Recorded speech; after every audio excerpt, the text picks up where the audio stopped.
brethren. He tried to give them truth, love, understanding. Instead, he got hate, ridicule, insanity.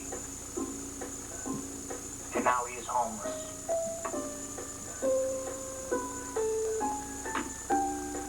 Sad but true. Living on a few tidbits here and there that he can scrounge out of the gutter. It's so sad to see a man of humanity, a man of truth, a man of peace go down the drain in such a pathetic and awful way. This is a story older than the pyramids itself. And Mark Lord, we need him back. We need him to fulfill the task he set out to do, which is to bring truth and peace and understanding and communication to all of the world. Again, this is a story that is real.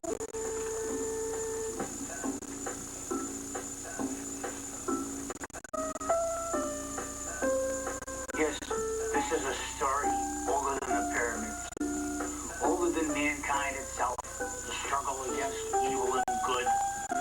When will the truth ever come out? The newspapers that Mark read so diligently to try to find answers to the problems of society. By reading those newspapers endlessly, he found the answers and solutions to the pollutions in the society.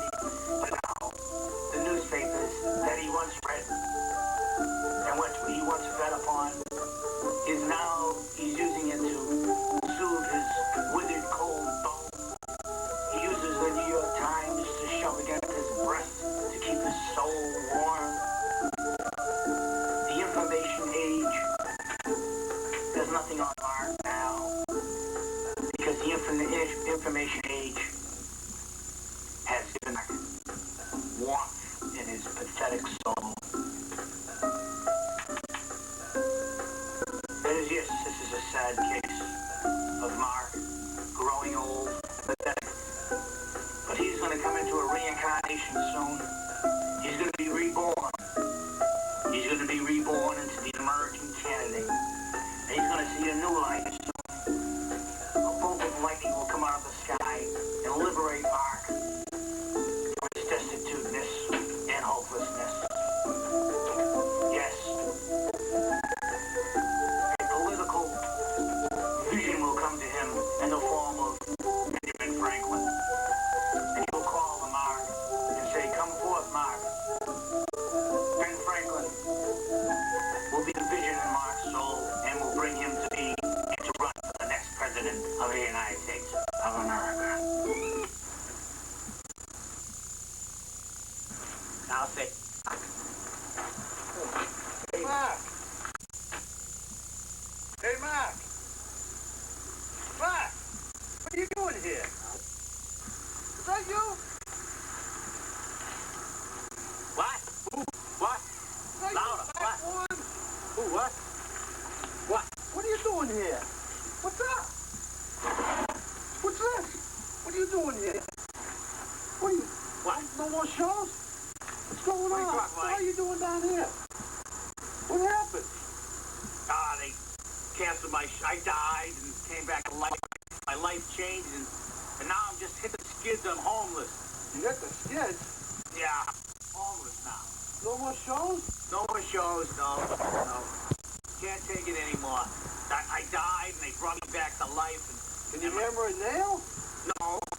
What am I going to do with my life? I can't hammer a nail. I hit my thumb. Oh, come on, man. You can do something. No, I can't do anything. Did you see my family? My family left me. Yeah, look at this. This is my wolf boy. I know, look at this. Banana box. This is my wolf boy. America's hometown, huh? Yeah, homeless shelters. No homeless shelters in America's hometown. I don't know, but you want something to eat? I ate my last cheese. No, really? Yeah, you want some of this? I'm all set, man. You sure? Yeah. You don't wash. It's good. What's up with that? What are you talking about? I love that stuff. Window wash fluid? What? Alcohol. Oh, yeah, that'll keep you going. Will that keep you going? Sure will. Oh, right? But I just had an idea. But I'm very cold, though. Been homeless a long time now. I can't do anything. Yes, I don't know how to fly a plane. I don't. Yes, you can. I just idea. I don't know how to. I don't know how to. I'm sure you've been. I don't swinging the bull for the past 5.5 years. What? Yeah. What bull? What show? You know that show you've been slinging the bowler ball for the past 5.5 years? City Streets? I vaguely remember that. Well, I'll tell you what. What? You can become a politician. Why?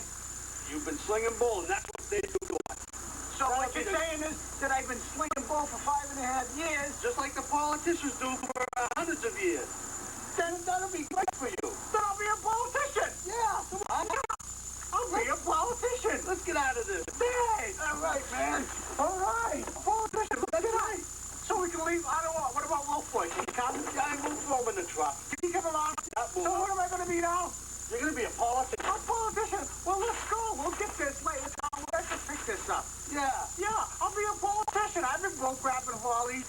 I got to get my hair cut. Sure. I got to get a nice suit. I'll help you along. All right, let's go. Help you along. Will you help me out in the future? Is that how it works? Yeah, we can talk about that. Yeah, I'll give you my glasses now. Cool. Okay, well, that's it. The deal. That's going to help me. Deal. Okay, well, then, can you help me? Stay there, Stay there. Stay there. Stay there. You going to help me? That's right. Get my car. I'll take it. Please. All right, no, stand it up. Stand up. And then go with the car. Yeah, going. Oh, straight that way. Put him on the stove. All right. So I gotta be a politician. Okay. Oh, good deal. No, that's fine. No, that's fine. And off he goes with his Benjamin Franklin symbolic person at his side to find a new life, to fulfill his dream, his task of being the next president of the United States of America, the American candidate.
Welcome to the American candidate, Mark Lord. And I am taping this on May 19th, 2003 in this 21st century. I want to say hello to Lauren out there. And Kristen. Kristen, I bought a nice lamp from her at the local church. And I brought my special container that has my special documents in it.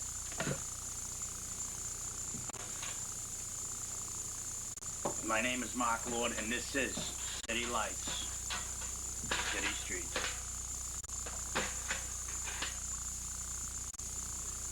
Caroline Kennedy, the famous Caroline Kennedy, my special document box.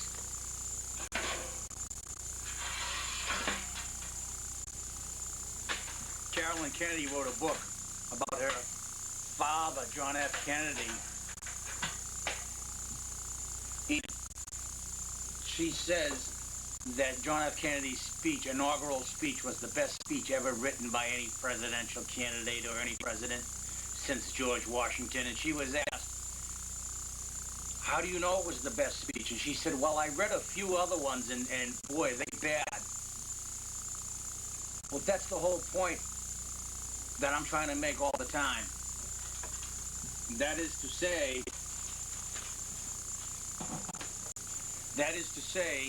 that that's not the whole picture. Why didn't Caroline Kennedy read all the inaugural addresses, and then she could accurately say whether or not her father, John Fitzgerald Kennedy, had the best inaugural speech? Do you see how that works, folks? Politicians, families, and associates protecting themselves, big business, and not the American public. And this is Mark Lord, and this is City Lights, City Streets. Hello? No, she won't be home till later. Bye. And this is Mark Lord, and this is City Lights, City Streets. And Carolyn Kennedy is protecting her family, associates, and big business and themselves, and not really giving a true picture, an accurate picture, saying that John Fitzgerald Kennedy, her father, had the best inaugural speech ever. Well, and she said she read a few other inaugural speeches by the president, so lo and behold, since she read a few others, she deems his inaugural speech the best. In my America, people need to read all the inaugural speeches in order to make an assessment which one is the best. It's the same old gerrymandering politics, folks. Trying to keep JFK's history above everyone else's. They said, oh, he had sex with an intern and all this. Well, we knew that back then. If you didn't, you were a chicken. Your head cut off. Of course he had many, many hens in his presidential dens. Of course they do. It goes hand in hand.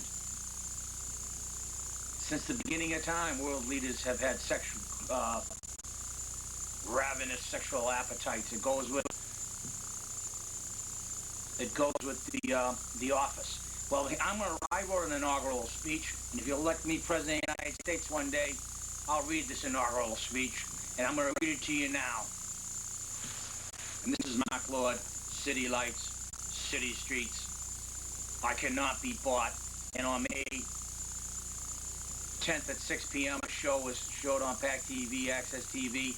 I did not allow that show to play. I swore in that show, and it played at 6 p.m., so if anybody complained, if you're out there, that was not my fault. They misprogrammed it at the studio. I would never allow an adult show to run at 6 p.m. on Saturday afternoon. And this is Mark Lord, and this is City Lights, City Streets, American candidate Mark Lord. Write me in. I cannot be bought. Can't stop, won't stop. This is my inaugural speech. America. This is my inaugural address. America, stop believing in political speeches and their empty promises and start understanding you have the unique power to change the entire world. Politicians are the clams. We are the American people. We are the cultured pearl. We got the power. We are not the slaughtered ham. We are the powerful ram. So anyone that gets in our way, they better scram. The little blonde Dutch boy who stuck his finger in the hole in the dam was a lost lamb before he realized he was a man. We the people must stop Roots movement and demand our presidents be elected by popular vote. The electoral college for political students that are dopes. The hope of the future is within our scope. So, go out and vote, and not the lesser of the two political dopes. Be strong-minded instead of politicians' long-winded hot air that comes out of their mealy mouth. Don't vote in that southerner or northerner. Don't vote in that southerner or northerner or westerner. Vote in a regular guy, an American gal. That's the only way we can get a piece of the American pie. That's the only way we can get equal pay. That is the true American political way. America, what is a true American? What is a true American leader?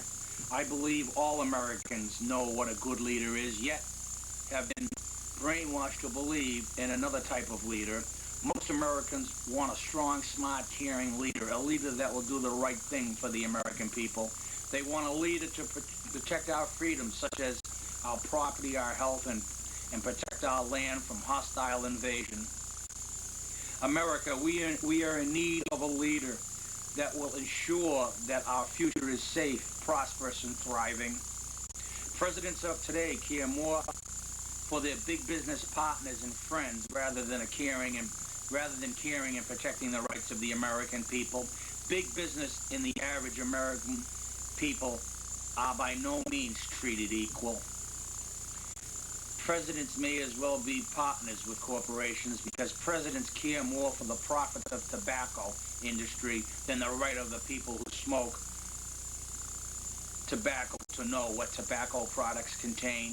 Congress is a fine compliment to the president and agreeing that the profits of the tobacco industry to keep the ingredients of tobacco products secret to be more protected than the protection of the American public, and the American public's health, wealth, and greed is more important than the health of the American people. That way of thinking has to stop, and stop now. No longer shall we Americans be the tobacco industry's cash cows, creating tobacco products with secret, addicting, deadly ingredients that health scientists believe that a single cigarette is able to addict a new smoker for a lifetime of tobacco use and abuse. Excuse me for being true right now. For a government to allow these evil, secretive ingredients to be ingested and to be injected into a tobacco product that we already know causes 1,000 deaths a day in America alone is a system of culture that shocks me. We, the people of America, are just worker bees. We, the American worker, may as well be the drone worker. All day, go home, eat stale scones, talk on the phone, have soup made from chicken bones. We may as well be clones, just another stone on the wall, just another stone in the Wall Street of economics where big business manipulates our political system to butter the bread of greed, creating deadly products indeed, with secret ingredients that make us addicted, sick, and dead.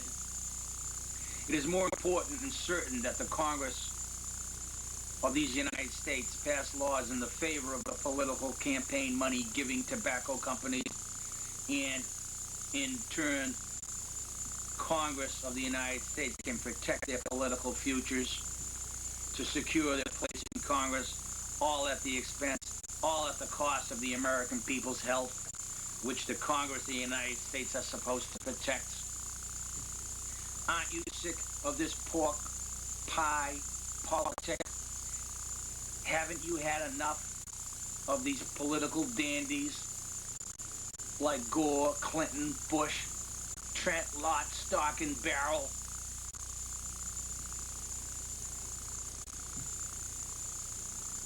Congress, instead of coming to the plate at the American workers' table, they go to the tobacco company's table and break bread with the very people that make us sick, addicted, and dead. My fellow Americans, my fellow brethren, again, aren't you sick of the pork pie politic?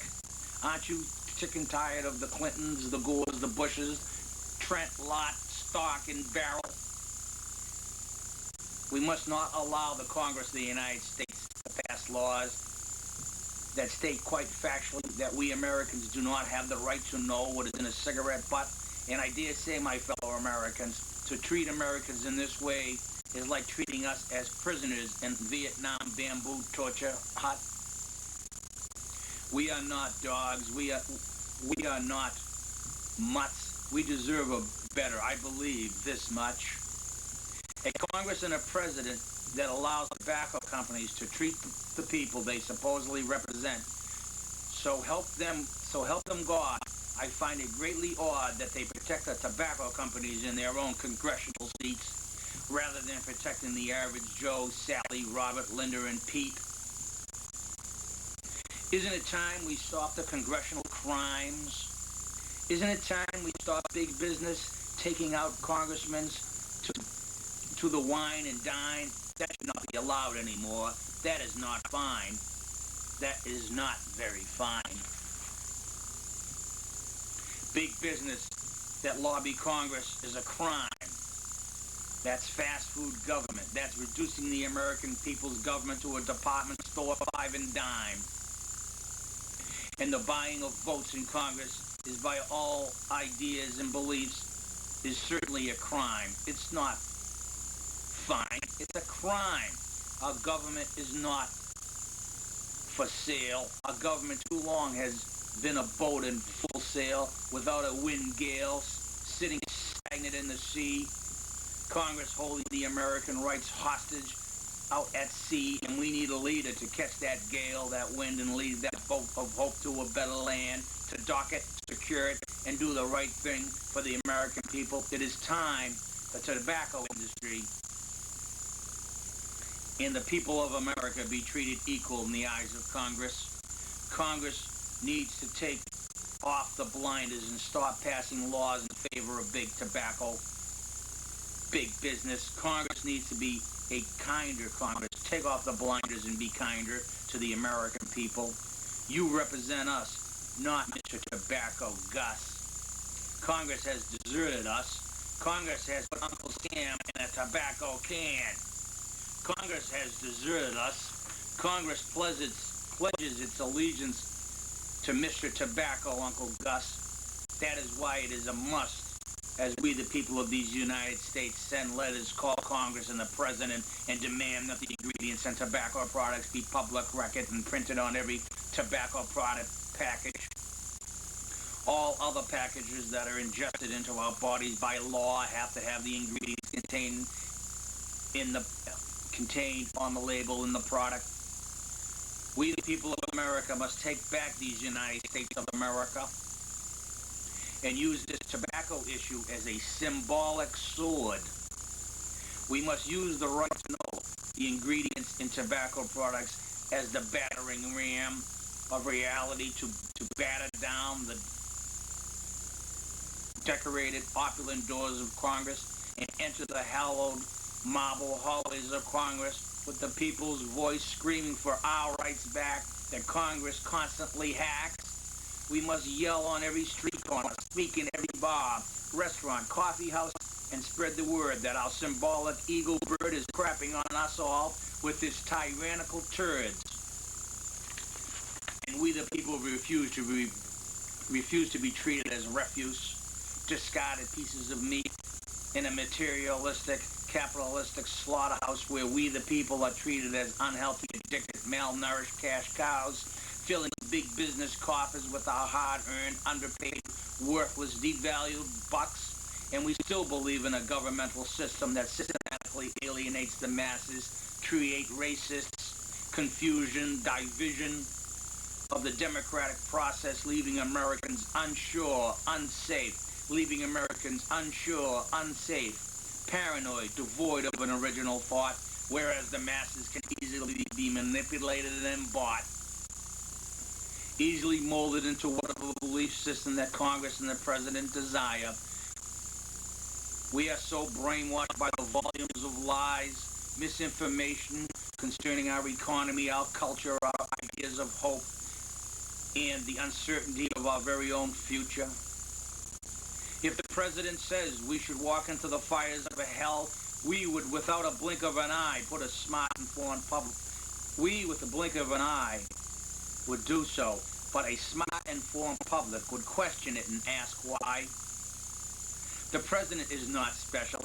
He is just like any one of us, and we must hold him accountable to all of us. That would truly be justice. This is my inaugural speech.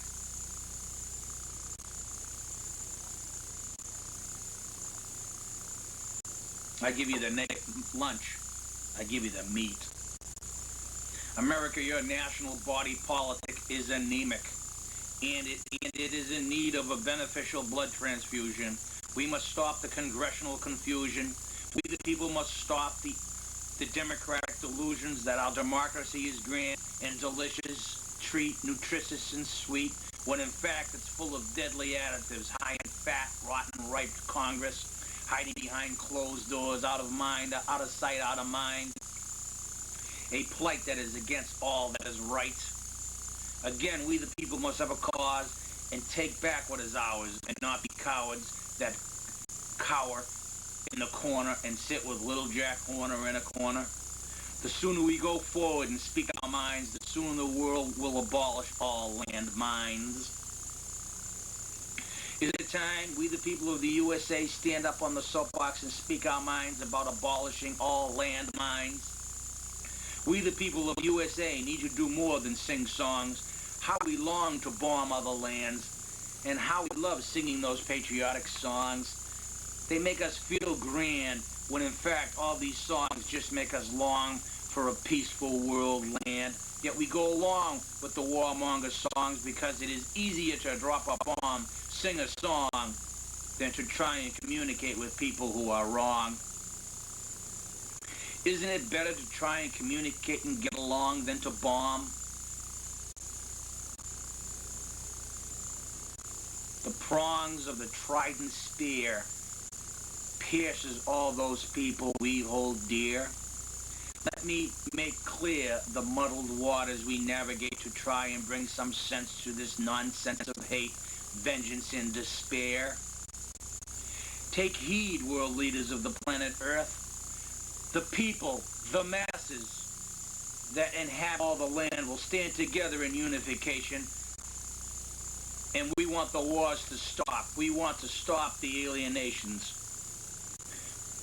We, the people of the world, desire and need world people communication, and we are sick and tired of world leaders that start wars with other nations.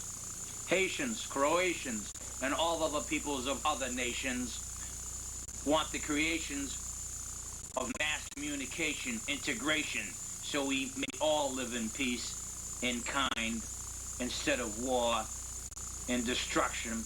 That's the predilection of elected officials, to start wars so they may make money, so they can have endless royal jelly, fill their bellies with the best food and wine. They go down in history as great leaders to establish a family tree that rules the land at the expense of destroying our beautiful land. It is time, and I do believe it is now, that average people all over the world, the masses, are onto the political asses, and there's 5,000-year control over us, we the people of the world, and I do not believe that we the people can and are able to perceive and conceive that one day soon we the people of the world will be able to take back our world from these political goons. Soon we will expose them as the buffoons and laugh at them as we mend the frayed fabric of hope. We the people of the world are in the same boat. Again, my fellow Americans, my fellow world people, aren't you sick and tired of the political dandies, Governor Twit, Romney, Clinton, the Gores, the Bushes, Trent, Lott, Stock, and Barrel? America, your national body politic, is anemic, in need of a beneficial blood transfusion. The confusion comes when professional politicians selling their senatorial snake oil and tail over, selling their senatorial snake oil over the Mideast conflict and the oil that is on the front senatorial burner on high boil instead of protecting our American homeland soil. The senatorial snakes coil. They coil their tails around the problems of another nation rather than to spend the time, energy, and money to protect the land of honey. Killer bees have infiltrated our hive, our land, to the highest deadly degree. And the congressional key is to help the Mideast in their time of need. When we have 15 million children living in poverty in America, are living in poverty, on bended knee, begging for shelter, clothes, and food. Does Congress take the Americans as fools? Evidently so. Yes, Congress rather toil in the Mideast land, protecting non-American citizens and giving them financial aid, when in fact 15 million children in USA are living in poverty, while 15 billion American tax dollars go to Africa to fight AIDS. The senators are protecting their congressional selves, but they will not give us congressional aid, because the money that was supposed to help the children in the USA has gone away, paid to the leaders in Africa, 15 billion American tax dollars to fight AIDS. Sorry, starving children again. This year you don't eat. You don't get any eats today. Anyway, 15 million children living in poverty in USA. They say it is somehow the family's fault and your problem that you live in poverty in this great American land of prosperity. Congress is a body politic that is more like a blood-sucking tick on the host of the American taxpayer. And anyone who's against the deeds of Congress are un-American, naysayers, and are terrorists at best, and need to live with a dictator of the powers that be, or go to another land and flee. This is not your land, Congress says, as they make pompous speeches about protecting the American land. That is why they pass a war decree, because bombs must be dropped to protect America and the land of the free. You see, we the people have no say, so Congress just says, go away. America, your minimum wage is not a livable wage. The President and the Congress of these United States has ignored the American worker and embraced corporate America, passing laws in favor of big business and rejecting time and time again an increase in the minimum wage. Minimum wage is not a livable wage. In 1965, if you saved minimum wage for 5 years, you could purchase a house. Straight out. In 1965, if you saved your minimum wage for 5 months, you could buy a brand new Mustang automobile. Today, in the year of 2003, in this 21st century, if you want to buy a new house, you would have to save your minimum wage for 25 years in order to buy a house. And if you wanted to buy a new Ford Mustang automobile, you would have to save your minimum wage not for 5 months, but for 2 years, 2.5 years. In other words, minimum wage has not kept up with basic human needs, such as housing costs, transportation costs, clothing costs, and food costs.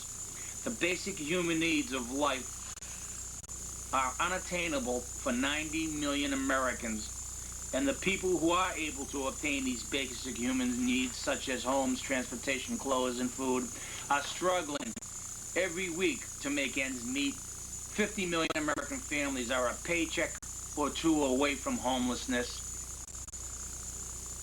This is the reality. This is not superficiality. There are major economic problems that face the majority of hardworking Americans and their families. Corporate profits are way up while wages creep at a snail's pace. This is not a fairy tale of the rabbit and the tortoise, whereas the slow-moving tortoise wins the race because the rabbit took a nap. Corporate profits have long since won the profitable race, and the American worker has far been left behind at the starting gate. But yet the American worker still goes out and votes professional politicians in. American workers hate their low wages, yet leave their economic fate in the hands of their political mates. I thought a government by the people for the people was supposed to function in favor of the people and to get them the wages they deserve. Instead, Congress could care less about the needs of Americans and show it, quite frankly, by passing laws to help the corporate profitable cause and ignores the working class masses. The American worker is violated every hour that they work, taken advantage of by big business bosses. They tell the worker, work harder for the same money. We cannot allow any more wage losses. The American worker is preyed upon by corporate America, and Congress is right beside these corporate giants, molding and manipulating the laws to make them more pliant, to fill in the legal loophole gaps with more citizenry tax, thus making it impossible for the American worker to get ahead in life, to clothe his wife, to shelter his family, and have a decent, reliable transportation. Congress and the President of these United States have abandoned the American worker in favor of corporate bigwigs in their growing profits. It is not a hidden secret that Congress is more responsive to corporations than the people of the nation. Minimum wage must be raised to a livable wage to keep with the runaway prices of basic human needs, which are shelter, transportation, clothes, food, and medical care. I dare say Congress has all their basic needs covered quite nicely. Perfect homes, perfect automobiles, nice clothes, food to fatten a whole family of political rats. We the people need to clean house and vote those louts out. We must send in the cats that will chase out these rats. Grassroots movements are where it's at. And when fields and fields of people grow from Kalamazoo to Timbuktu, we will find a leader amongst us. Perhaps your Uncle Gus or Aunt Lil. Vote them in as presidents to do the people's will. Stop voting in those royal political pills. Haven't you had enough? Haven't you already had your fill of these royal professional pills?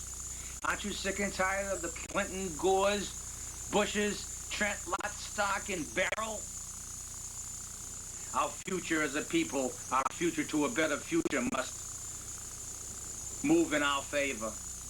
We cannot allow another day of American politics remaining still. We Americans will achieve the people's will, and then we will finally get our fill, our piece of the American pie, or else we again will die. And this is Mark Lawton. This is City Lights, City Streets. Write me an American candidate, Mark Lawton. I cannot be bought.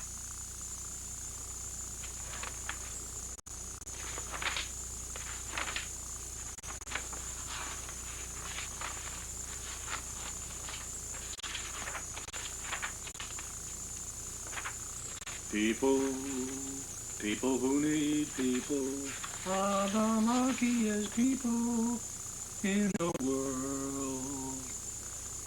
You gotta stick together, man. If you saw our May 10th show, which was 6 p.m. Saturday, May 10th, 2003, I do not authorize that show to play at that time. PAC TV made a mistake and aired a show that was an adult show, and I apologize for all the harm that it might have caused.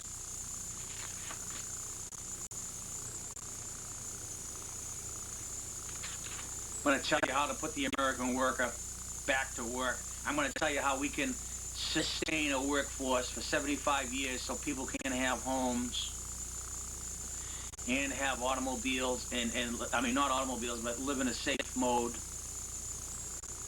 People say, Mark, Lord, American president, what does he know about things? Well, I know an awful lot. I'm not eccentric.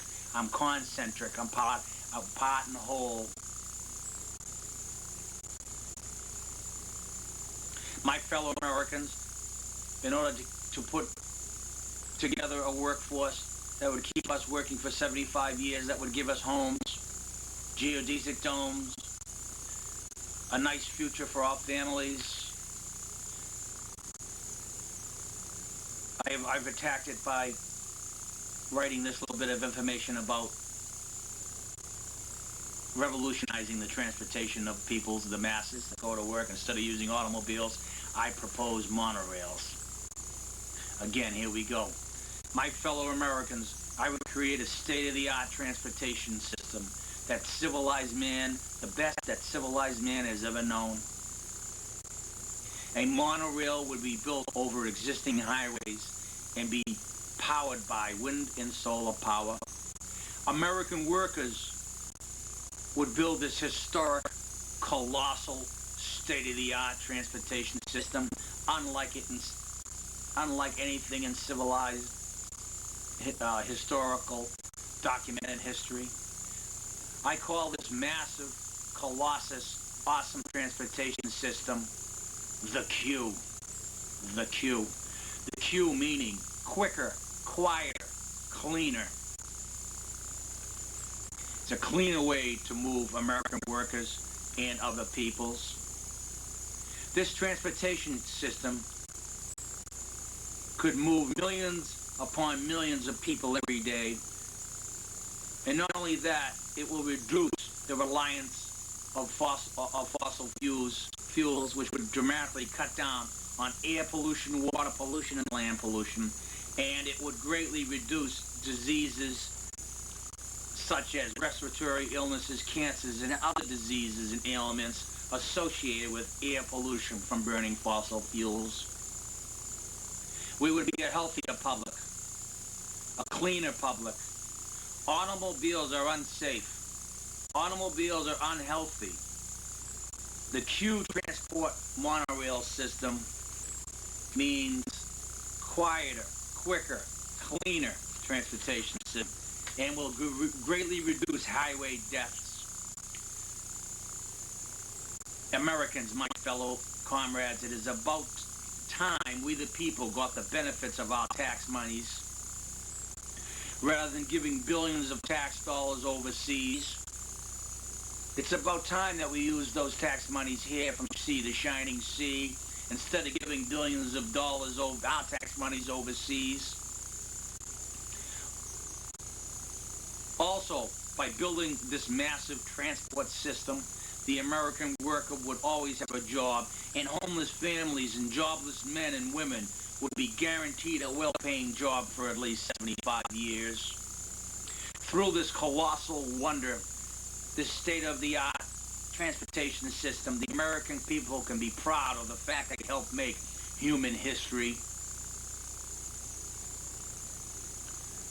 They can be proud that they helped change the world forever. And they can be proud that they had part in the greatest and biggest and best project ever taken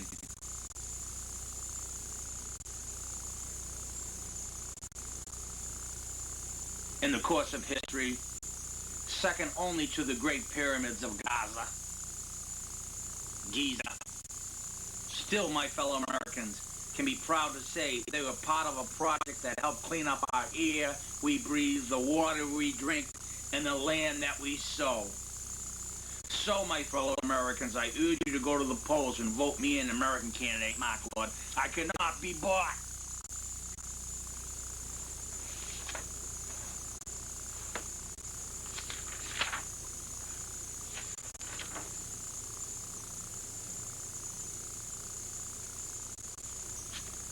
How was that? I'm on Monday night at 8 o'clock, Tuesday night at 8 o'clock, Wednesday night at 8 o'clock, Thursday night at 10 o'clock, Friday night at 10 o'clock, Saturday at 6 p.m., and Sunday at 6 p.m. I am taking this show on May 19th, 2003 in this 21st century. And again, I want to apologize for a show that played on May 10th at 6 p.m. It was an adult show. PAC TV Associates misprogrammed it. It was their mistake. I would never have allowed a show like that to run on the Family Hour.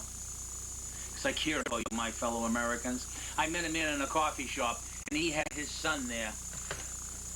His son likes to practice karate chops. His son goes to a local karate school here in Plymouth, Massachusetts. And I said to him, do you really think that it is proper to teach children the deadly art of karate and jiu-jitsu? Do you think that it is proper to teach young children as young as 9 years old the deadly art of karate?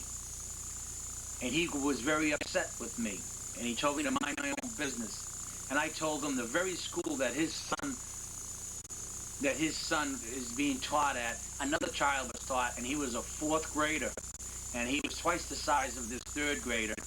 And this young man this youth who was taking karate lessons at this local karate school, unprovoked, caused serious injury to another child, which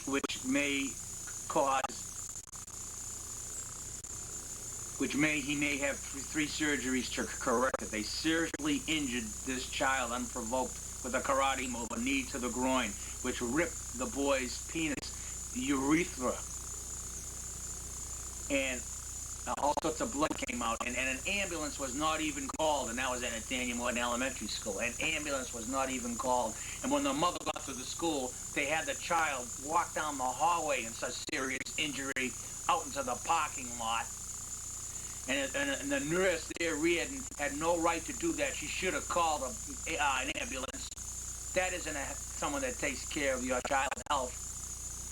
They wanted to get that child out of the school, out of the system, and that ain't right. The mother went to court, and the boy, the judge said, well, the bully has enough trauma as it is, and they dismissed the case. And the mother says, what are you talking about? The bully had enough trauma.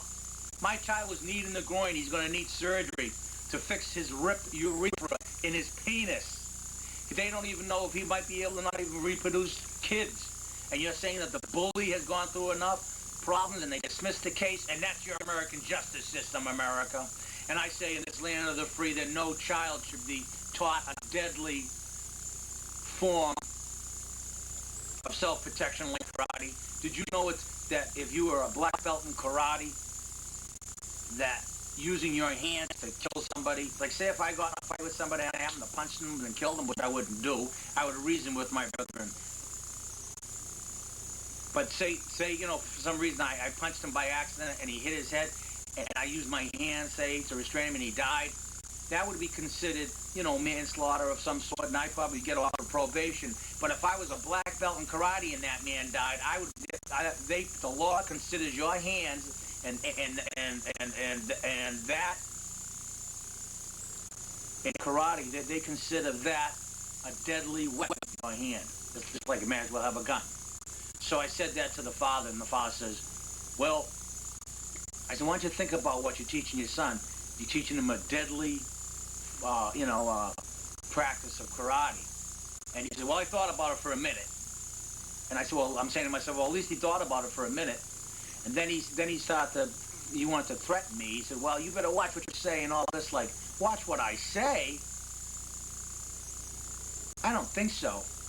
You don't go teaching 9 and 10 and 11-year-old kids a deadly practice of karate because they don't have the willpower, the sensibility when to use it and when not to use it, as was the case in the school, in the Daniel Morton Elementary School, where a 4th grader did a karate move to a child's groin and ripped the urethra in the penis.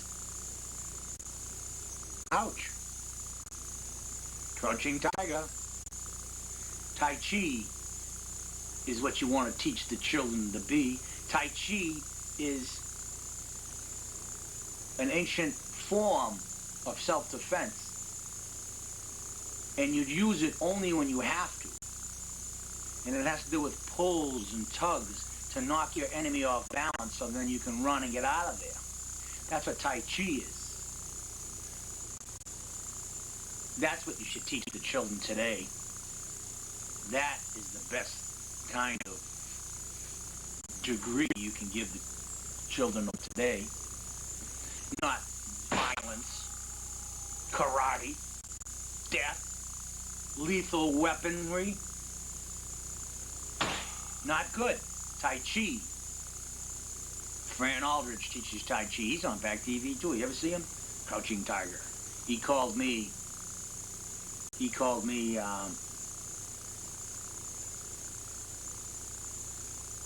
stalking, he called me stalking mongoose. That's what he called me. I'm stalking mongoose.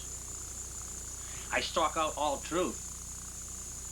Like I say, Tai Chi is a form of defense, but yet it's a form of balance. It knocks your enemy off balance, so when they fall down, you can run away. There's nothing wrong with running away from an enemy. There's nothing wrong with embracing an enemy and grabbing them and saying, cut the crap. What are you doing this for? Why are you bombing the World Trade Center towers? Afghanistan, Al-Qaeda wanted to talk to Bush when the first 2 weeks after the bombings. It was in the news, CNN News and all this, and I'm not making that up. But Bush says, no, we're not gonna negotiate with terrorists. You can't negotiate with terrorists, he says. Well, they were willing to negotiate and talk about it. Let's hear the real truth. There are always two sides to the story. I don't believe in terrorism. I don't believe what they did was right. Of course not. I'd be a fool if I believed that. But I do believe that if they're willing to sit down at the table, there are two sides to every story. Let's hear what they have to say. But instead, we shut them away, and now we just say, well, why don't we just go bomb them? Yeah. And this is Mark, and this is City Lights, City Streets. I'm gonna listen to some music now while I go over my notes. Go get yourself a sandwich. Go get yourself some eats. Go get your Mickey Mouse slippers and those furry Fertile slippers and put them on your feet. I got more treats coming, man. Right, Greg Simino? And we're trying to do shows without swearing at all. So if you're in it for the swear, you gotta go somewhere else. Now we're gonna tell you the truth and the secrets that I've never told before. Now is the bewitching hour. Now the nuclear clock is ticking 1 minute before the nuclear disasters. Nuclear power plants are a disaster. They're not good. They poison the air, land, and surrounding areas with radioactive material. Did you know radioactive waste is radioactive air is regularly pushed out of the stacks at the Pilgrim plant? By law, they're allowed to do that. Where are the tests? Where are the medical tests that 20 years ago they were going to do leukemia testing around the plant? They gave $1 million for that. Where are the doctors of the State Health Department to demand that these tests be done? When I talked to the State Health Department medical doctor, he says, well, we can't do it because they're not going to give us the funds. I said, well, why don't you do it as a private citizen? And he said, well, I would jeopardize my job then. So he would jeopardize his job to protect the health of the public, which is his job to do, and he doesn't want to do these tests because he says he wants to protect his job. Again, institutions and organizations that were set up by the public to protect the public are not protecting us. They're protecting themselves, their families, associates, and big business. Like I said, they said, oh, you really think that, you know, the CEOs and the people that own these nuclear power plants, you really think that they want to pollute the air and stuff and give cancer to kids and get leukemia and have mentally retarded kids in vitro? You really think they want that, Mark? And I frankly say, yes, I do think they want that, because they got their private jets at the ready with private pilots standing by 24/7, so if something does melt down, they're out of here. Get it yet? Is it clear? Is this on? I want to thank all the elderly people at the Elderly Housing in Plymouth for watching my show. Hi, Grace. Hi, Mary. Hi, Rose. Mitt Romney cutting back $50 million in Medicaid.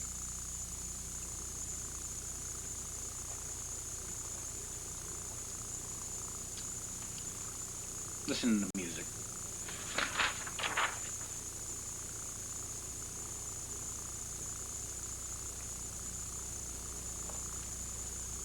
Well, maybe this segment is done for now. Maybe I'll put on a little poetry at the end. Maybe we'll go to Rick Snell's house and cook up some nice beef, organic meat. I'm taping this on May 19th, 2003 in this 21st century. And again, I apologize for a tape that played on May 10th at 6 p.m. in 2003 at 6 p.m. There was swearing going on. There was adult language going on there. And PAC TV associates misprogrammed it. It was not my fault. I did not authorize that tape to be played at that time. Anytime I do adult humor or adult content, it's on at 10 p.m. at night when all the kiddies are in bed. It was not my fault, and I apologize for the behavior of PAC TV, which was human error. That's what they told me.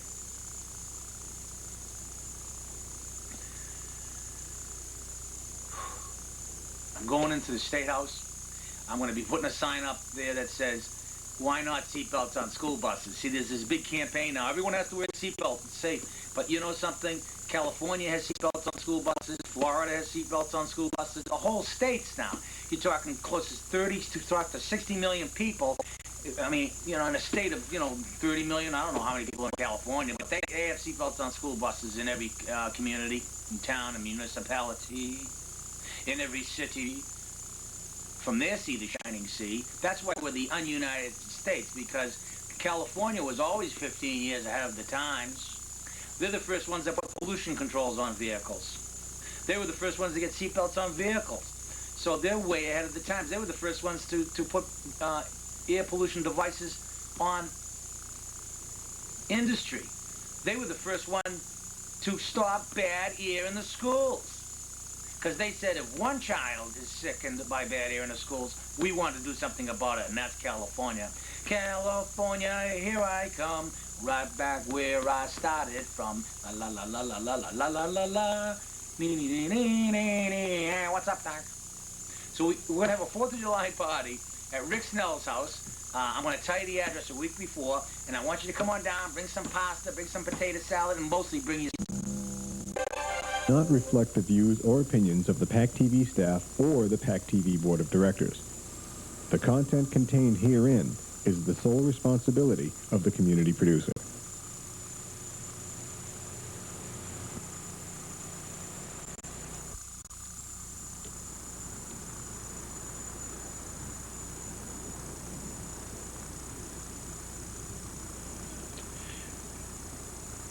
I'm shooting this show on May 20th.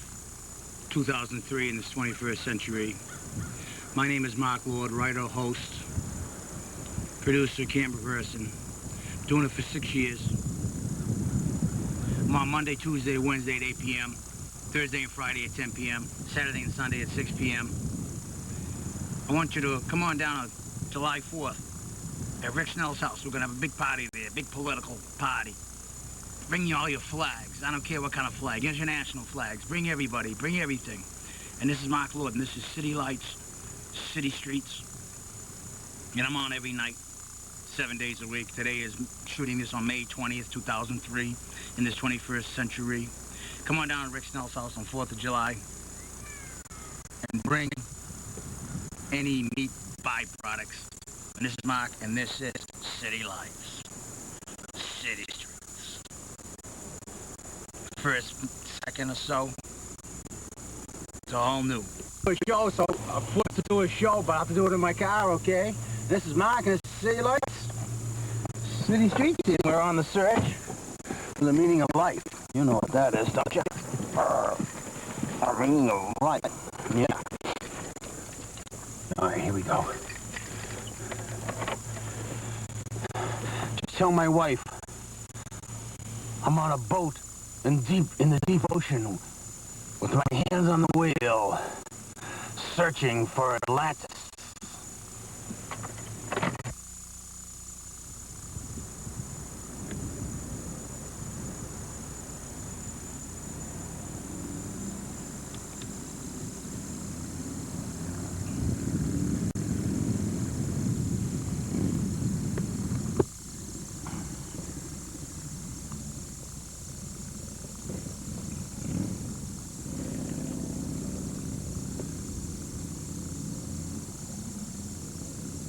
Hi, how y'all doing? This is Mark, and this is City Lights, City Streets. Today is May 20th. I'm shooting this on May 20th, 2003 in this 21st century. You know, what is the most important thing in the world? The most important thing in the world isn't fancy cars, isn't money, isn't jewels. It's people. People, my brothers and sisters, my brethren. Right here in Plymouth, Massachusetts, or any town in America, there are some police officers, 3 police officers, that might lose their jobs. Because, for instance, one of them was outside a bar and got into a fight, and they arrested him for disorderly conduct. And the police chief of Plymouth, Massachusetts wants to fire him. I say, first of all, we must forgive our brothers and our sisters. They're only human. They need stress management.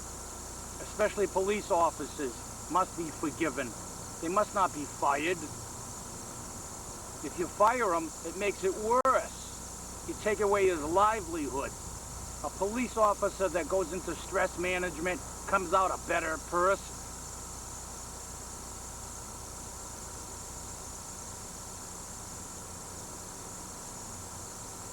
If a school teacher got into a fight outside the British Beer Pub in Plymouth, Massachusetts on Middle Street or any town in America, if a teacher got into a disorderly conduct charge, a teacher, should they be fired from their jobs? A doctor gets into a disorderly conduct charge outside a British Beer Pub in any town in America. Should the doctor be fired from his job? And why should a police officer be any different, my brothers and sisters? They need our help the most because they're under the stress 24/7. They have to deal with criminals 24/7. They have to deal with family violence matters 24/7. They put their life on the line 24/7. And you want to take away his job because he made a mistake? Aren't we all human, my brothers and sisters, on this planet Earth? That's the problem. You don't take away someone's job for making a mistake. Especially a police officer. It takes a certain type of person to be a police officer. Courageous and brave, to name a few words. Would you want to strap a gun to your waist and fight criminals at 3 a.m. in the morning? Dealing with crackheads at 5 a.m. in the morning, people that are out of their minds from drugs? I dare say not, my fellow Americans.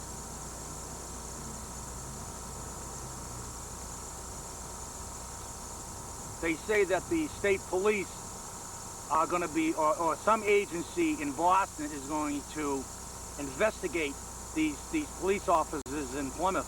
When they don't have to investigate them, all they have to do is give them stress management. Put a helping hand out to our brothers where we can, instead of punishing the man. When that dike leaked water in Holland, that Dutch boy put his finger in the dike to become a man.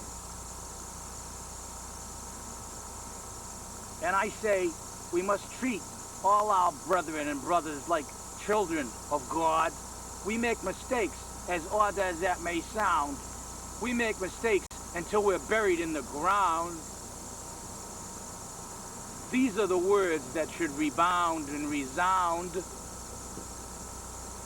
in any town, America.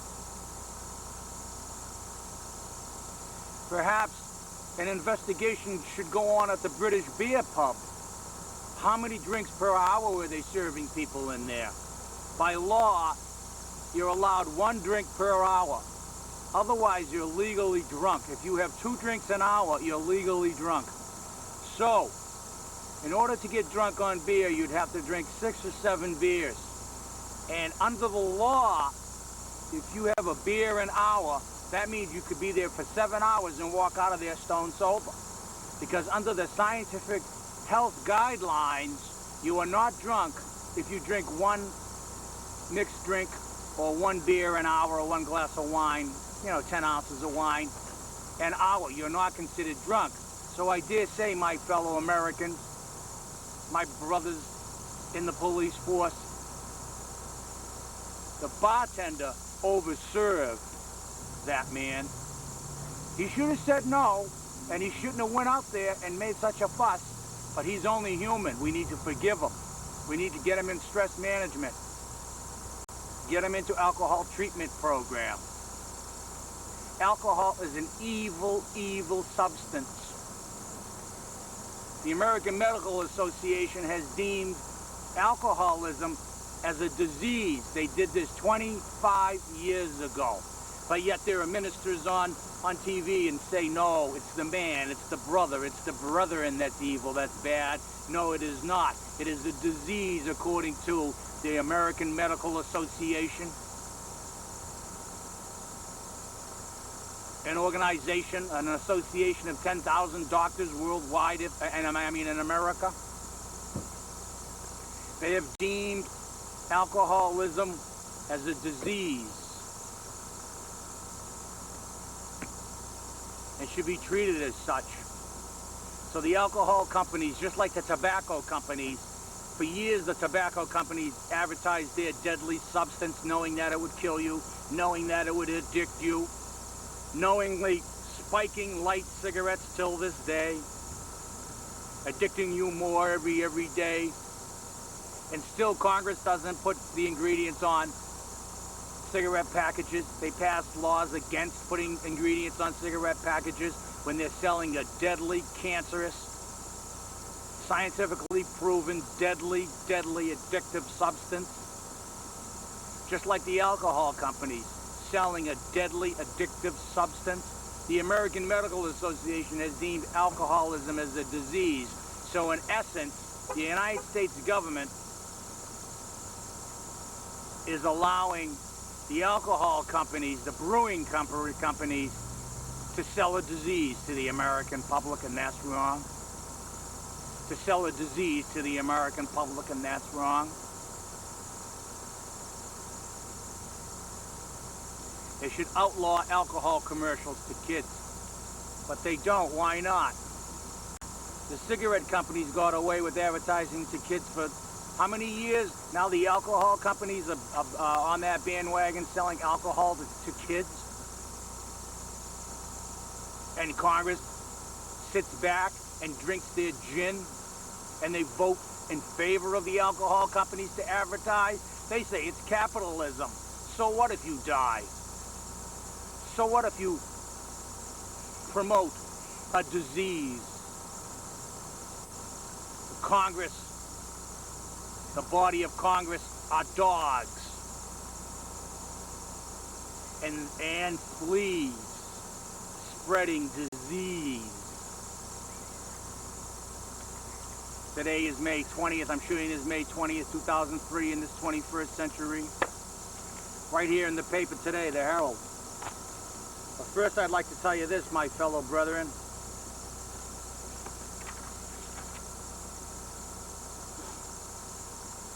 Can't stop, won't stop. I'm on 7 days a week. Monday at 8 p.m., Tuesday at 8 p.m., Wednesday at 8 p.m., Thursday and Friday at 10 p.m., Saturday and Sunday at 6 p.m. And we're doing it with giving you this information without swearing now, because swearing doesn't prove anything. It's kind of fun to say. Teresa Hines, Senator John Kerry's wife, says she likes to swear because it lets off steam. And that might be the First Lady of America, so swearing isn't as bad as it seems. Anyway, in the Herald today, it says the hard-drinking Irish people in Ireland, in Dublin, Ireland, it says, they're alarmed at the high rates of alcoholism, and they're banning alcohol commercials in Ireland. They're banning alcohol commercials in Ireland. I dare say, my fellow Americans, we should ban alcohol commercials in America. You people out there, you jingoists out there, jingoism means extreme nationalism. Someone that loves this country no matter what. And they say we are the land of the free, but in Dublin, Ireland, they are banning alcohol commercials on TV. And if we are truly the land of the free, my fellow Americans, we should do the same and get rid of that disease.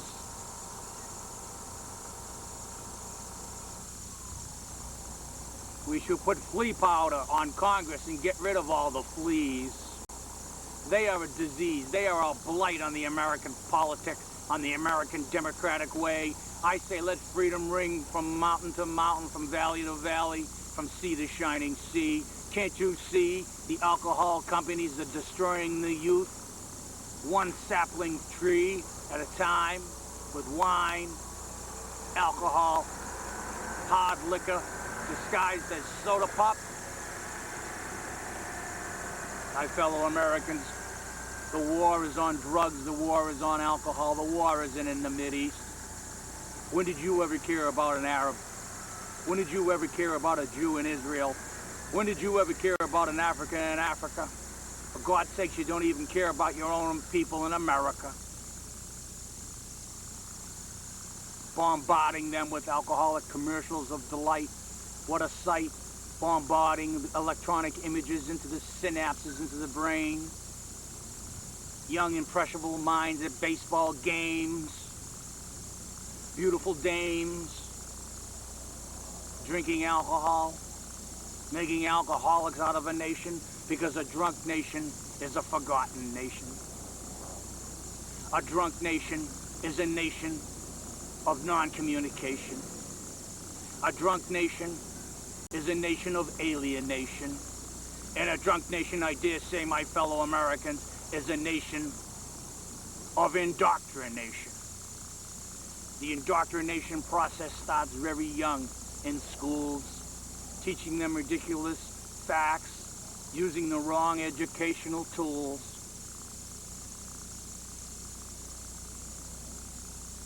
And they want to put on dress codes in the public schools. Don't take it, kids. That's only for fools. Your body is a sacred sacrament. Your body is as sacred as the holy water that God once walked upon and has created. Your body is sacred, and you should be able to robe it and disrobe it as you please, and you should be able to put on any fabric upon those beautiful, glistening limbs of your personal body tree. Don't let the fascists' nests get into your neck. Don't let the fascists tell you what to wear. That's how it all happened in Hitler, right down to the same underwear. Hitler indoctrinated the children, the Boy Scouts. They made them dress in a certain way. It's happening here in America every day. It starts with our tax monies going overseas instead of protecting our people from the shining seas. It starts when a government for the people and by the people, and not for and of government for and by the people, but for themselves, their families, associates in big business and corporate trees.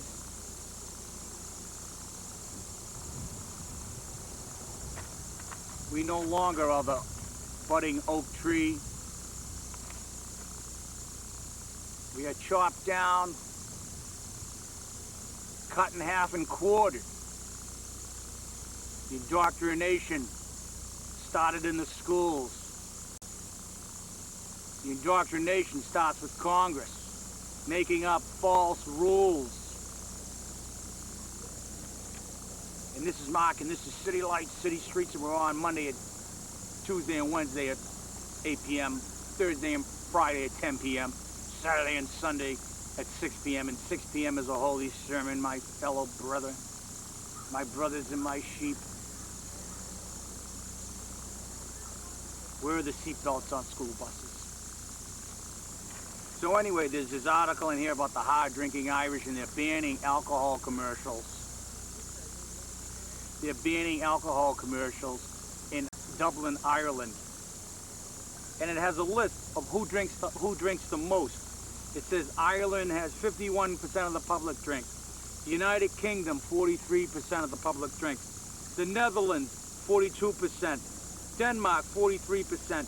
Belgium, 39%. Portugal, 29%. Sweden, they have a list of the countries and how much they drink. The European Union, 25%. Luxembourg, 24%. 22% in Finland, 22% in Greece, 20% in Australia, 18% in Spain drink, and 12% in Italy drink. Where's America on that list? Is it a coincidence that the USA is not on that list? Again, Congress, organizations and institutions, the media are protecting themselves, their families, associates, and big business, and could care less about the American public. Do you think it's rather strange in the Boston Herald that they have a list of countries and how much they drink, but they do not list the percentage of Americans that drink? Don't you find that ironic, sardonic? That's bubonic, and it's a plague and it's gonna come like locusts and destroy the children, our youth. Again, policemen need to be retrained if there's an anger management. They need alcohol treatment. You don't fire them. That isn't the way to go.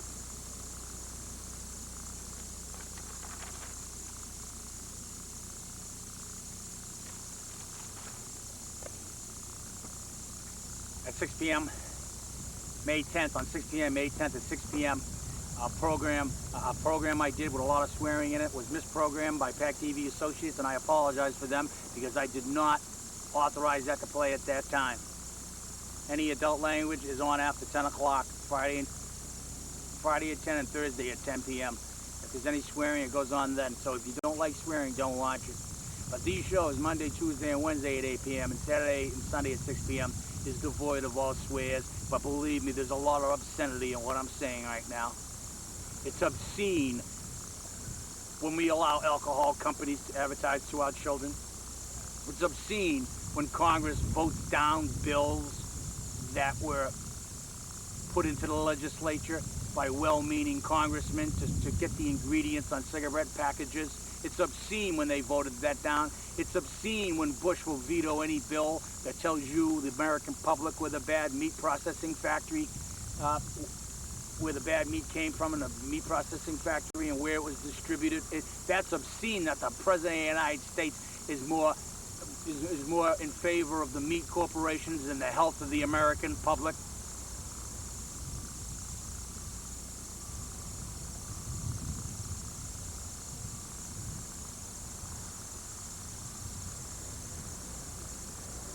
It's obscene, on April 1st, 2002, April 1st, and this isn't an April Fool's joke, that George Bush signed a memorandum giving $95 million of American tax monies to North Korea for their nuclear energy program, and on the one hand calling them axis of evil, and then on the other hand, on April 1st, 2002, signing a memorandum that gives $95 million American tax dollars to North Korea to better their nuclear power industry. Is this on? That's obscene.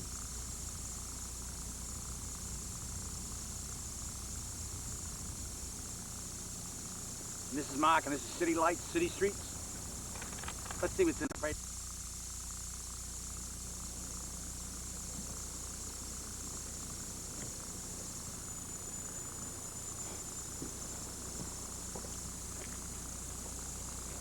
Battery died, but I'm back again.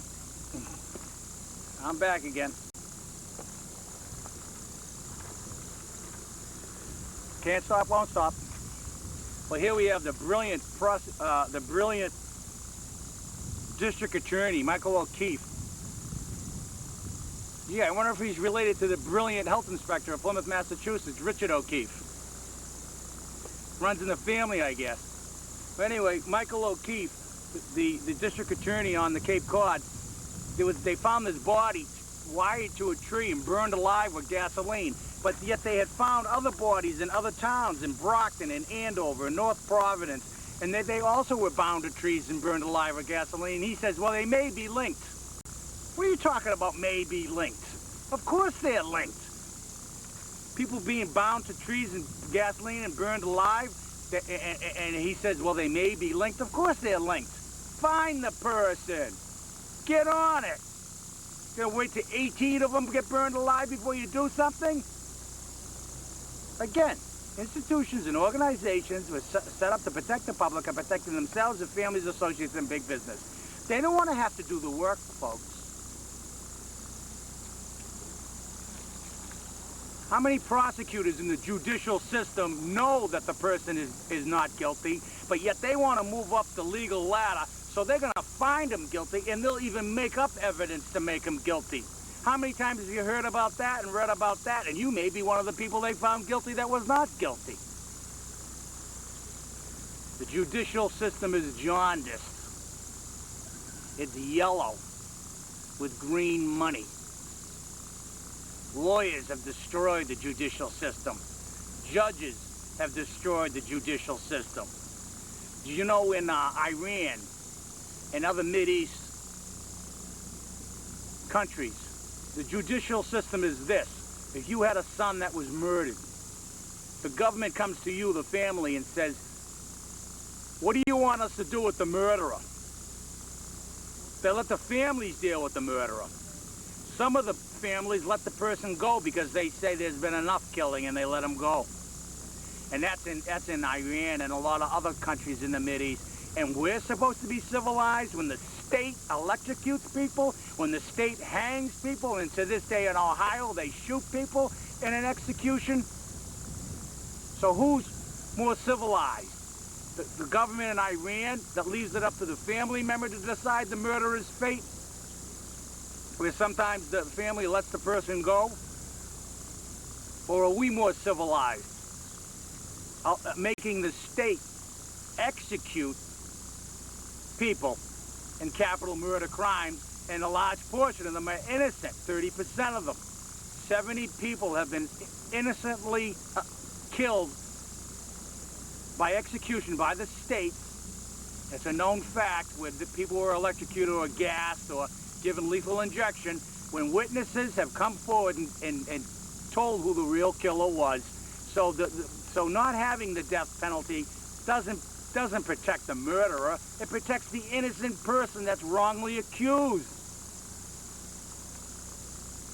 I like the religious people, you know, like the religious people, you know, all the religious people. We think that the capital punishment is bad and all this. You know, in order to see God, you're going to have to suffer in jail for 25 years. You can't. They won't let you get electrocuted in the electric chair so that you can see God instantly. You know, the religious people don't want to electrocute people because they want you to suffer for 25 years. They want you to repent for 25 years before you see your Maker. And on the other hand, you got the politicians that vote for the death penalty, like DiMacedo, and they vote for the death penalty because the murderers should be punished. But in the religious sense, once they kill that person, they're going to see God right away. So it's all backwards, folks. It's ass backwards. And this is Mark, and this is City Lights, City Streets. And we're on Monday at 8 o'clock, Tuesday at 8 o'clock, Wednesday at 8 o'clock, Friday at 10 p.m., Thursday at 10 p.m., 2-hour show on Friday. Saturday at 6 p.m. and Sunday at 6 p.m. And write me in as American candidate Mark Lord. I cannot be bought.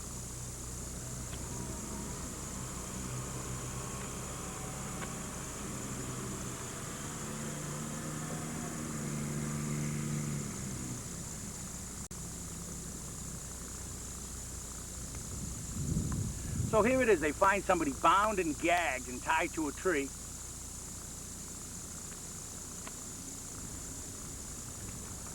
On Cape Cod, Massachusetts, or any town in America. And the same thing happened. People were burned alive in other parts of the state, too. Brockton, one happened, and in Andover, in North Providence. And the brilliant district attorney says,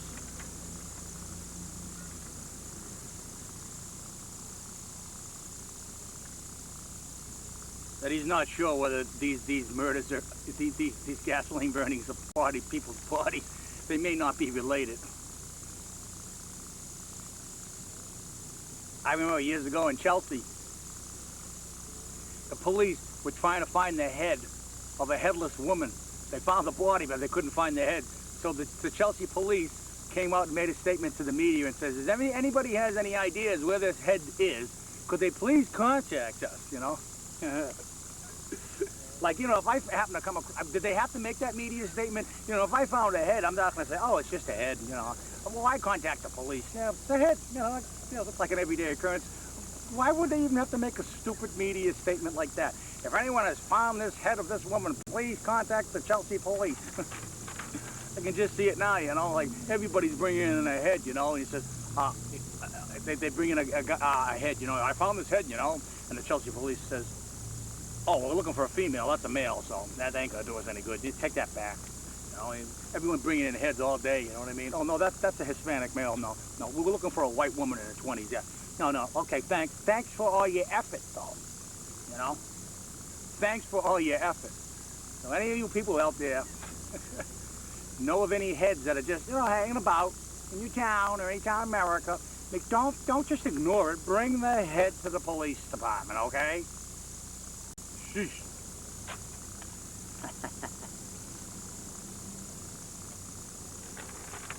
So let's see what's in the news. You know the judge that let out the child molester there? She quit. And she says, well, I quit. I'm not saying that I'm guilty of any misconduct or anything, but she quit. Well, why'd she quit then? Of course she's guilty.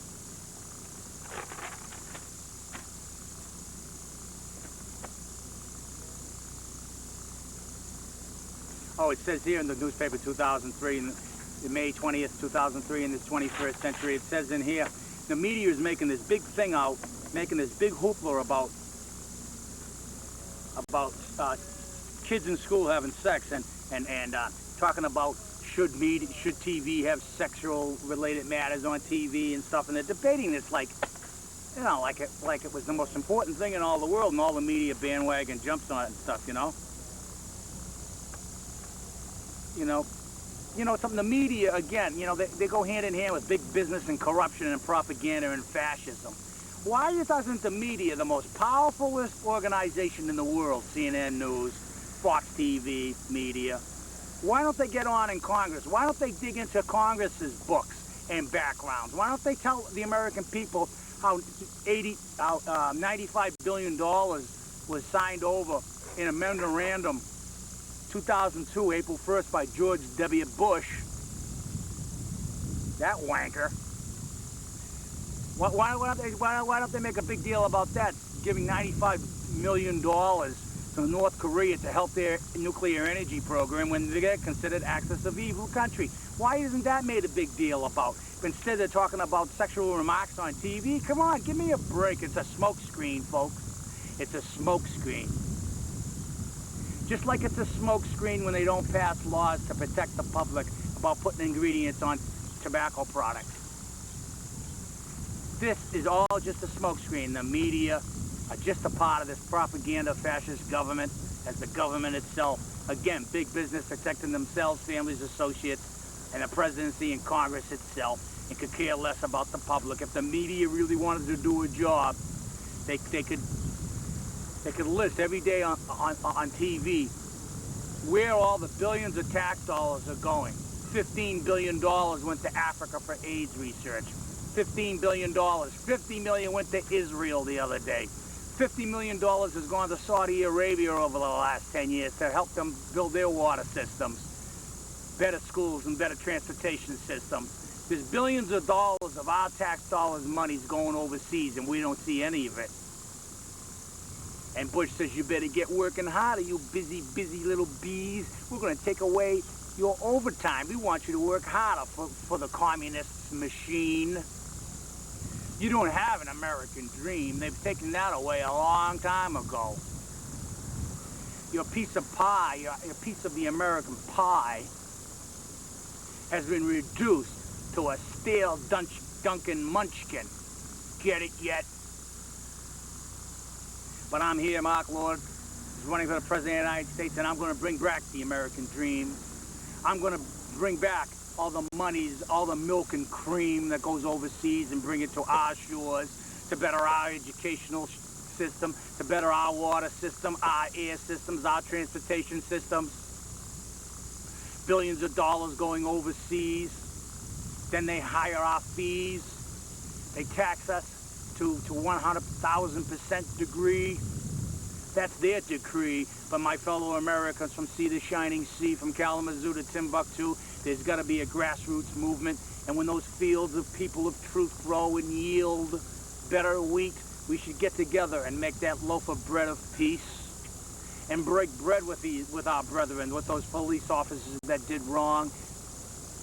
And now you want to give them the swan song. You just want to cut them off from all reality. You want to take away their jobs. You take away their jobs, you may as well just take away their homes. You may as well take away their families, because who's going to hire them once they're fired from the prestigious police department? These are courageous, brave men that fight for your rights every day, put their life on the line. So they made a mistake one day. Rehabilitate them. Don't hate them for being human. That's the problem with society today. We don't treat our brothers as equal every day. Everyone makes mistakes. Like I said, you make mistakes all the time. It's not a crime. So you give them a fine instead of rehabilitation? That ain't right.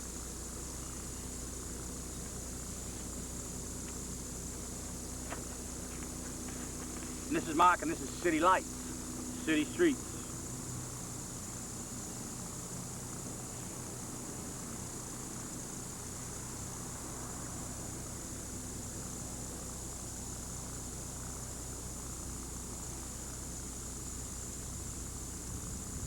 There should be free alcohol treatment for anybody that wants it. Alcoholism in the United States is as rampant as wildfire. And we still allow alcohol companies to advertise to children at sports games and car races. Logos all over the place. That disgraces the American people and their intelligence. An informed public is a smart public. Like I said, my fellow brethren from sea to shining sea, the government never wanted you to be free. They like you drunk. They like you doped up on marijuana so you can't see the real issues.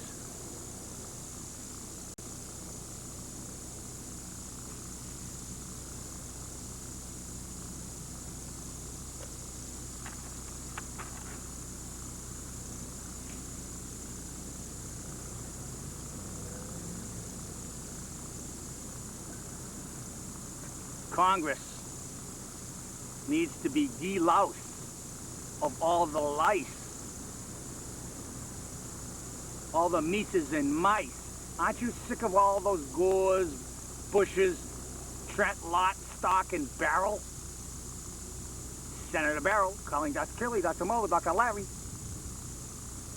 We need to extricate a tumor, and it's in Congress. We have to defoliate. We have to herbicide and pesticide. Congress, we have to delice them of all the mice. And a Pied Piper like myself isn't going to do it, folks, because they got earphones on. They got headsets on, man. They get their orders from the top fascist, Bush, and big business, because that's the one who elects presidents. Big business, payoffs. Why do you think the ingredients are not on cigarette packages? There are 4,000 compounds in tobacco products, 4,000. And that would be a list that big right there. See, that whole page is about, let's see, 10, 20, that's right, that whole page is about 3,000 words right there. So that's how many ingredients they would have to put on the pack. But the people have a right not to hack from cigarette smoke. The children have a right to this knowledge, holding it back from the American child. That ain't right. And if I was president, that wouldn't be my style. I'd file memorandums and get bills passed to help the American people so they don't gasp and hack from too much of that tar and nicotine that goes into their mouths and lungs. I used to be a comedian at a Chinese restaurant in Kingston called Flungs.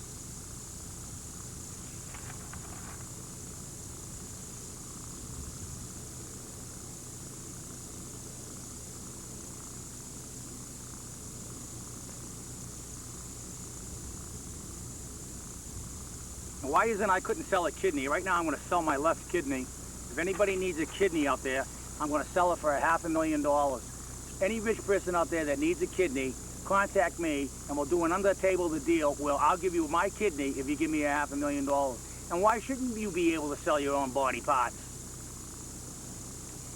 You can't. It's against the law to sell your own body parts, but yet doctors get kidneys donated from car wreck people who are brain dead. They get free eyes and kidneys to transplant into other people who need them. And they make $300,000 on an operation. They make money transplanting free kidneys. Well, why can't I make money selling my kidney? Get it yet?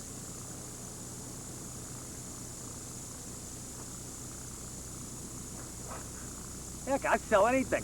All right, right now I'm gonna I'm going to tell anybody out there, anybody that needs a kidney, they can contact me at P.O. Box 1503, Manamet, Massachusetts, 02345. And if you can't pay $500,000, we'll talk. Come on, we'll negotiate. All right, I'll sell one for 50 grand. How's that?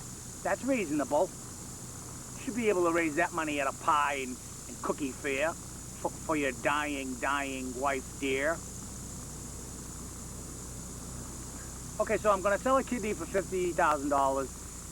If anybody needs an eye transplant, I'll sell my cornea for $100,000. And that means Mark would have a patch over his eye, you know, like a pirate then, you know. Then I'd have to come on, you know. So I'll sell my eye for $25,000. No, $100,000. Yeah, an eye, yeah. An eye for an eye and a tooth for a tooth. If we still believe in that old adage from the Bible, an eye for an eye and a tooth for tooth in this 21st century, then soon the world will be blind and toothless. The reason why you cannot follow ancient religious texts like the Quran and the Bible saying an eye for an eye and a tooth for a tooth, because in this 21st century,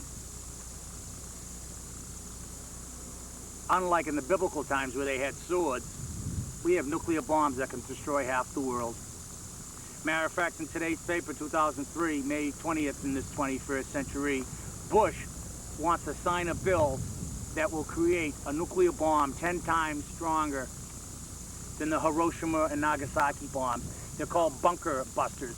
They want to be able to drop them on bunkers.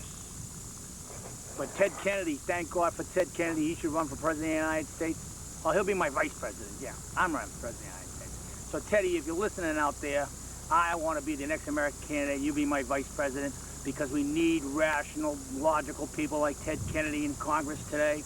He spoke out against the war, and he's speaking out against Bush wanting to build 10 times the strength of a Hiroshima nuclear bomb, atomic bomb. They want to use them for bunker busters, and Ted Kennedy says, no, you don't want to do that. It's going to pollute the air. And he's right. Get it yet? And not only that, it makes genetic disorders. So you may have an enemy today, but he may be your ally the next day, like Vietnam, for instance. They were our enemy, but now they're our ally, aren't they? In Japan, they were our enemy once. Now we buy a lot of stuff from Japan, don't we? The bottom line is this. Once you bomb somebody with a nuclear weapon, you create genetic genocide. That's exactly what happened in Hiroshima and Nagasaki, where babies to this day are being born malformed. Do we want a race of malformed human beings, our sacred souls? Malformed genetic structure changed, our godly bodies, reproductive organs changed because of some greedy, imperialistic, bureaucrat fascist?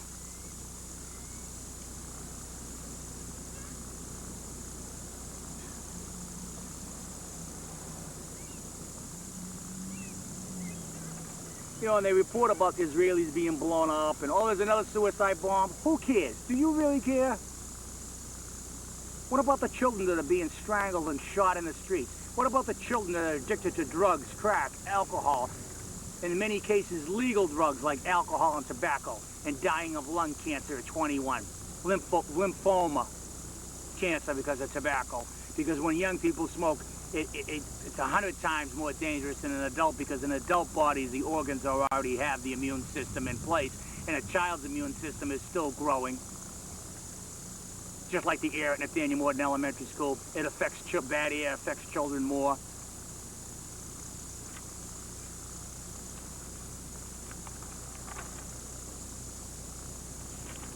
And this is Mark, and this is City Lights, City Streets. You want to come down to Rick Snell's house on the 4th of July. He's having a party. There's going to be all sorts of food there from all over the country. Bring any kind of flag you want. Bring a flag cake so we can eat it and defecate it. Is that desecrating the flag if you eat a flag cake and defecate it? Can I say defecate in the family hour? I certainly most can.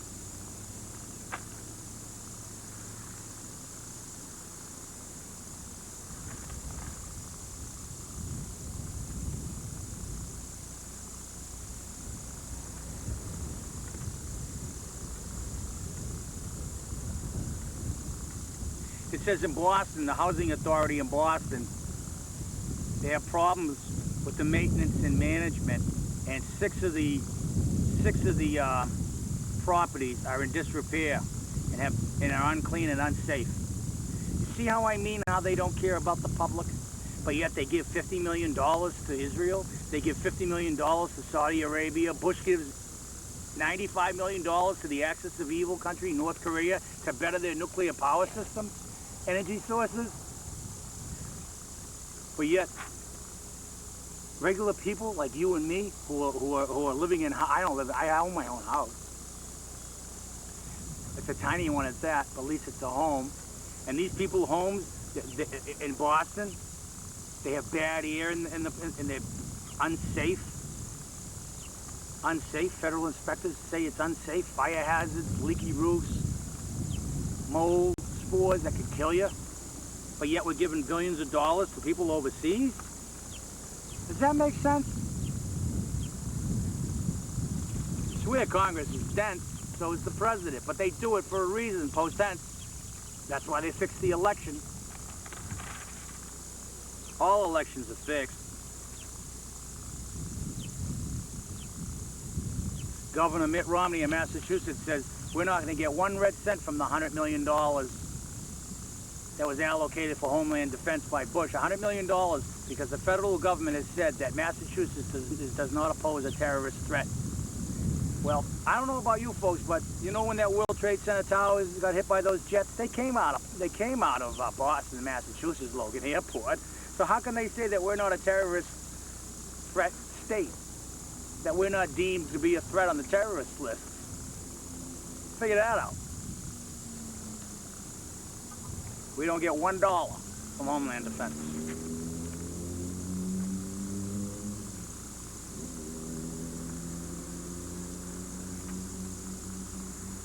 The indoctrination begins. I saw at PAC TV on the bulletin board, there's a baseball game that's going on, and it's sponsored by the Army. A Little League game, tournament, games, prizes, indoctrination.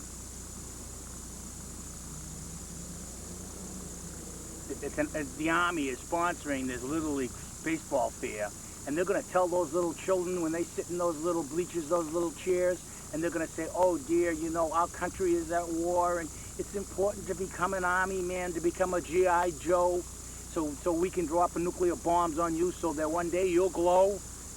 But you can't say anything about it because once you sign up for the Army, they can feed you nuclear waste and you don't have a leg to stand on legally because they own you. Teaching young children that war is best. It's not. Communication is best.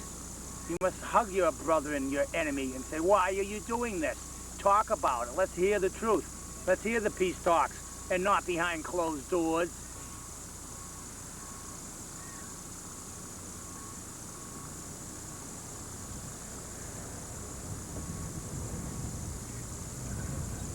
Your freedom of speech is being taken away from you, folks. Your Constitution is consistently burned on congressional burners to ashes, dust to dust.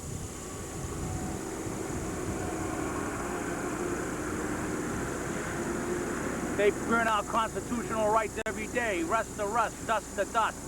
That congressional burner is full of all constitutional ash crust. That's why it's a must to elect me as President of the United States of these un-United States of America, so we can bring back the Constitution to the American people, so we can bring back our billions of dollars in tax dollars back to the American people, so people in Boston, Massachusetts, or any town in America don't have to live in substandard housing, treating them like dogs. When a dog is shot, the man is, if you kill your dog, you can go to jail, but yet they treat people like dogs, putting them in them homes that are unsafe. Mold spores can kill you, but yet the federal government allows it up from here, from Kalamazoo to Timbuktu, while our tax dollars goes overseas to help Israel and the Jews, to name a few. $16 billion to Africa in aid. Get it yet? Understand it yet? Do you need a diagram? Do you need a graph? Do you need a graph to show you all the graft in government? All the corruption in government? Do I have to show you a graph?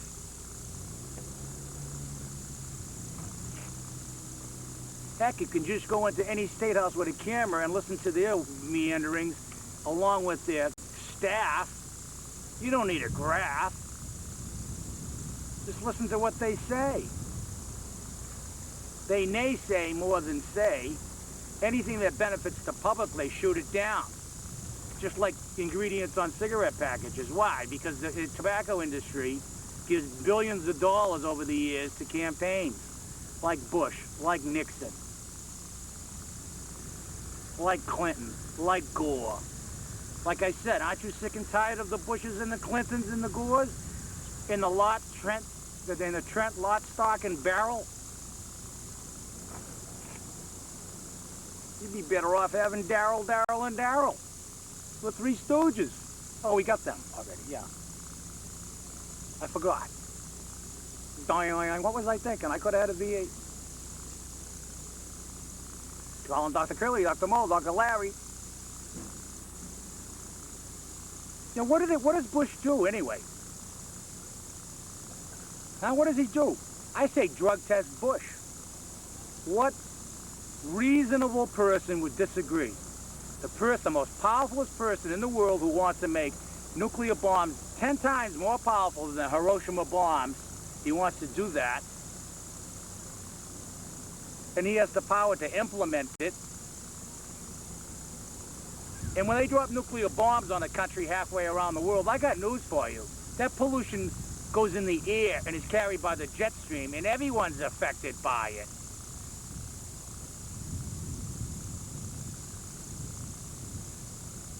But Bush wants to go down in history. Aren't you sick and tired of the royal families? All the politicians today have royal backgrounds, you know. George Bush Jr. said on a news conference that he comes from a long line of royalty going back to England. He said that on a news conference. But Dan Rather asked Senior Bush about his royal past and on a news conference once, and Bush Senior didn't want to talk about it. So all your presidents have royal past. And that's got to stop finally at last. We got to stop the graft. Look at the past. There was a famous philosopher says that if we don't learn from the past mistakes, then we're deemed to repeat them. Your American flag is tattered. It needs a hem. The American people are the gem. And the politicians are the gold diggers who swagger and gin swigger. And then they go deeper and digger into our pockets deep and give our tax monies to the land of Crete. Christ, that's got to stop. Aren't you sick and tired of the Bushes, Gores, Trent, Lot, Stock, and Barrel? And this is Mark Lord, and this is City Lights, City Streets. We're on Monday night at 8 p.m., Tuesday night at 8 p.m., Wednesday night at 8 p.m., Friday night at 10 p.m., Saturday at 10 p.m., Sunday at 6 p.m., and Sunday at 6 p.m. And I urge any of you people out there to tape this show and mail it to Fox TV, mail it to CNN News, and even send it to the President of the United States of America, because we're sick and tired of it. We're not going to take it anymore. Don't vote in a Gore, the bore. And I don't mean a bore in the sense that he's not very, likable. A bore in the sense that he's a wild pig, ready to dig in, his teeth, his husks, his tusks, into our tax money just like the rest. Uncle Sam has deserted us. Uncle Sam has been reduced to being stuffed in a tobacco can, sold to the highest bidder. Your vote doesn't count. It never did. In Russia, they vote in people by popular vote. Whoever has the most votes wins president of Russia. And that's a commie state. In America, popular vote doesn't vote in a president. The Electoral College does. That's more commie than anything else, if you ask me. And keeping the Ten Commandments out of the schools is communist thinking, too. They don't want you to have God on your side. God's words in the classroom, thou shalt not kill, because you know why? Because maybe the children will understand that that's God's word, thou shalt not kill, and when they're called to go to the draft, they said, hey, wait a minute here. I remember something about God saying thou shalt not kill.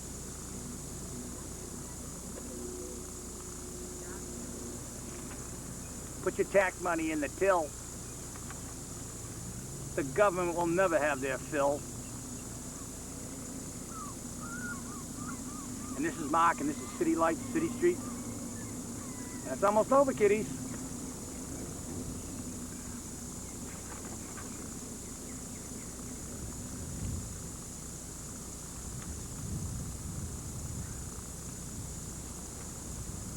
It says here, John Kerry touts high school volunteer service. Where do these politicians get off? The world's a muck, the government's a muck, the world's a mess, and they talk about stupid stuff like the volunteer service in high schools is very good. You know what really cracks me up, politicians, when they're on the presidential campaign, right? They always stop at elementary schools to make speeches. Now what the hell, what is that? Why not come to public squares and make speeches to the adults? Why do you gotta sit in elementary schools and make speeches about political right and freedom of speech and all this crap? The kids in elementary schools, they're just happy to get out of learning about dinosaurs, which they'll never use any of that curriculum in their lifetime.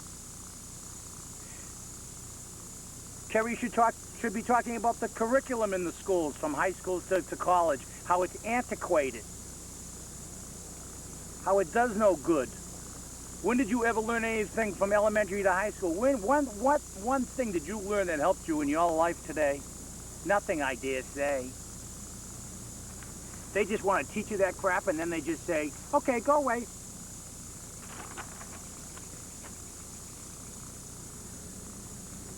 Your education delayed.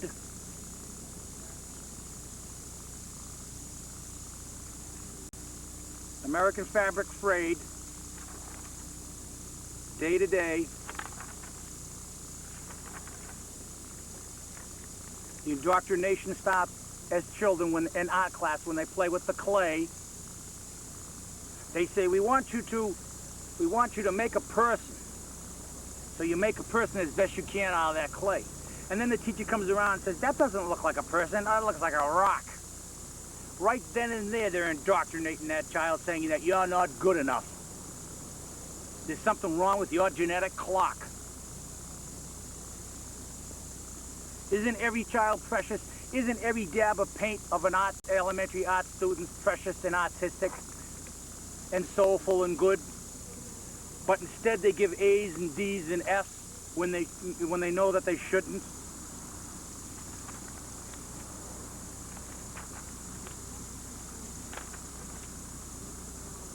Bye.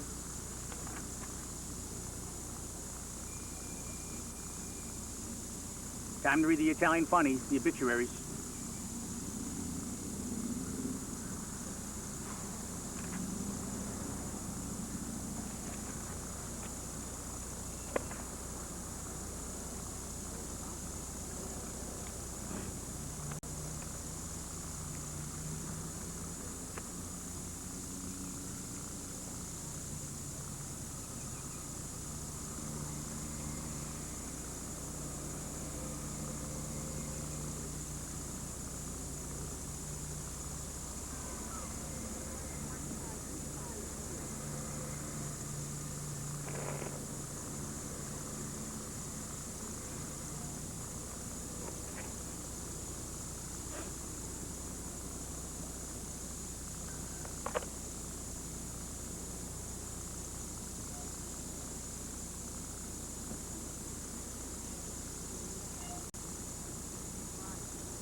You get that right.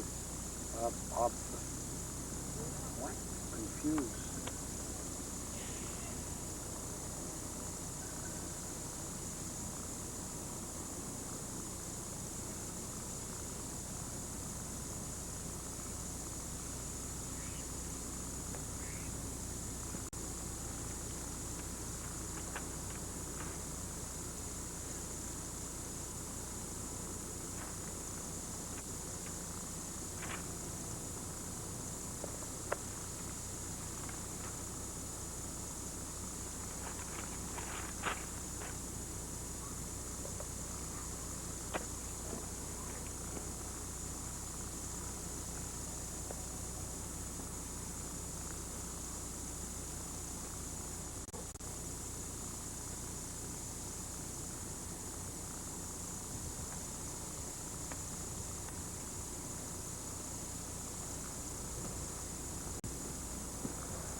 by a PAC TV community producer.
Konbanwa and welcome to the Wrestling Scene's Token Fighting 30, the digest version, the condensed, hard-hitting. This is the action you want without all of the extra stuff. This episode, did I already say 33? I think Larry it's Bird. 33. Larry Bird's number. And being Larry Bird's number, being almost sort of a tribute to Larry Bird, or in tribute to Larry Bird, Yes. we could only pick a top-level match. Top-notch right. type stuff, with top-notch performers. And we've done that for you today. The very best coming your way. From Token Fighting 30. And today's matchup is the final of the Best of the Super Junior tournament from 2001. That is correct. And quite a good couple of participants. Coming into this with only one loss from the B block is the reigning IWGP Junior Heavyweight Champion Minoru Tanaka, and he will face off against the undefeated in his block, 11-time previously IWGP Junior Heavyweight Champion Jushin Thunder Liger, one of all of our favorites actually. Don't you think? Got a lot to say, folks. Gil Enrique thinks so, and gosh darn it, that ought to be good enough for you. So, without any further ado, or Gilding of the Lily. let us roll that matchup now.